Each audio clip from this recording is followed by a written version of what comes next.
Aloha and welcome back to video number 6. Today we'll be focusing on the pelvis. I've been getting questions regarding the pelvis from people who are trying to do the day 2 exercise, the series, and when it comes to the pelvis they say that it's kind of really awkward and stiff and feels like nothing is moving. And yes, that's very common, but that's not normal. This is common because we sit so much. All the muscles of the buttock and lower back are all dry and they're all overstretched and compressed. We're just sitting all day long and they're shut down.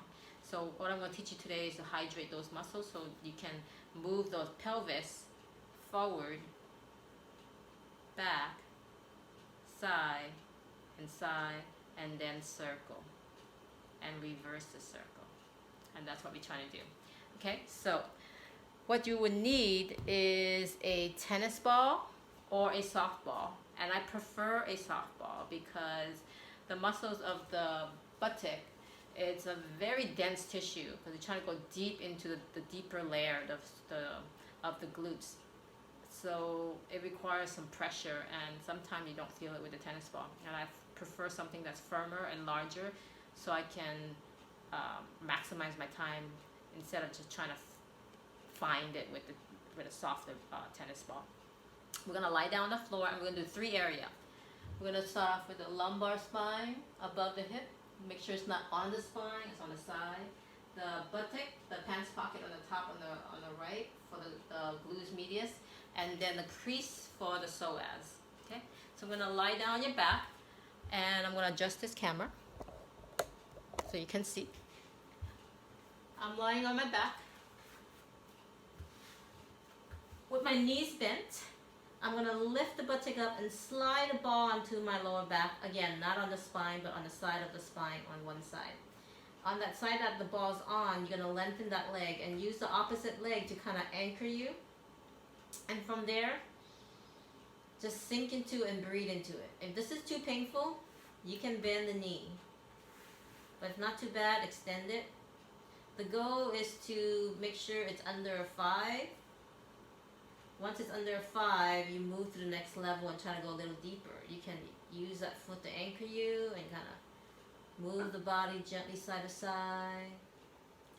Again, if it's a 6, 7, just stay there and breathe into it. If it's under a 5, start exploring, and you might have to turn your body like this and reach that arm up and the opposite arm in the front, and then use the foot to anchor you and push as you lift your body up and let the body roll to the side. Let that ball follow you to the side of the hip to look for a new spot, because those muscles are attached to the side of your spine and out to the side of the hip, so it's kind of like an angle. And a lot of times this position is the most intense. You stay here for about a minute or 2, breathing into it, relaxing into it, never force. If you're making faces, if it's too intense, that's too much. Okay? So there's a difference between painful and discomfort. You want to be more of a discomfort. Discomfort, you can kind of tolerate it and breathe into it, whereas pain, you tend to tense up and hold your breath. So that's the lumbar spine. Then we have the glutes. You lift your butt again up and place it onto the bottom of the hip, above the pants pocket area, above the butt cheek, and you're gonna sink into it, extending that leg. If it's not too bad, again, explore, try go side to side. And once you find it, you can stay there. If it's not that intense, start turning your body again and look for the tender spot on the side. And usually it's most intense when it's on the side.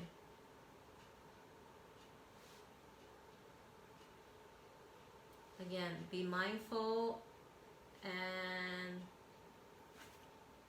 explore and know when to back off when it's too much. And breathe, always breathe through the diaphragm. Deep breath. Okay. Stay here for a minute or 2, and then you release it, bend the knee, lift the buttock up, and then we'll do the front. You're going to roll to the side to demonstrate for purpose so you can see I'm doing all on the same side. I'm going to place the ball in the front here, turn my body towards the floor, and start rolling and sinking into the ball. This can be quite painful also, and if it is, you can just rest your head onto the floor. If it's not too bad, you can come up and explore a little bit, and then hold it once you find it. And if you still don't feel much, you might have to bend the opposite knee out to the side and gently move around again. And once you find it, you can sink into it. Always relax your shoulder and be aware of your breath. Again, stay here for about 1 to 2 minutes. And then make sure you do the other side for the lower back, the buttock, and the hip. Once you do that, and go back into, I'm going to adjust this again, and go back to the pelvis, you should be able to feel like you're able to move a little bit better. Forward, middle, back, middle, forward, middle, back, middle. And then you can be able to move side to side, and then circle, and reverse the circle. Then we have the knee. Because your knee is more of a hinge joint, anything above or below the knee would affect the knee. So the hip affects a lot of the knee. So does the feet, which we're going to talk about tomorrow. So for the hip, for the knee, because you hydrated that area of your back and your glutes, you should feel a lot easier to do the side to side also. And the circle. And reverse the circle. Other side. And this is challenging. It might be just this small for now. That's okay, but be mindful. And you might have to hold. If it's challenging to go out, hold it slow. And do that clock thing that we learned the other day. You can start off here, and middle of the clock, you can go at 3 o'clock, 4 o'clock, 5 o'clock, 6 o'clock, 7 o'clock, 8 o'clock, 9 o'clock, 10 o'clock, 11 o'clock, 12 o'clock, 1, 2, back to 3, 4, 5, 6, 7, 8, 9, 10, 11, 12, and 1. So take your time, slow down, feel what you need to feel, hydrate those muscles, and you should feel a difference in the range of motion and mobility. I hope this is helpful to you. Please share with your families and friends if you find this to be helpful. Any question, feel free to email Lisi@journeytofitness.com. I'll see you soon. Aloha.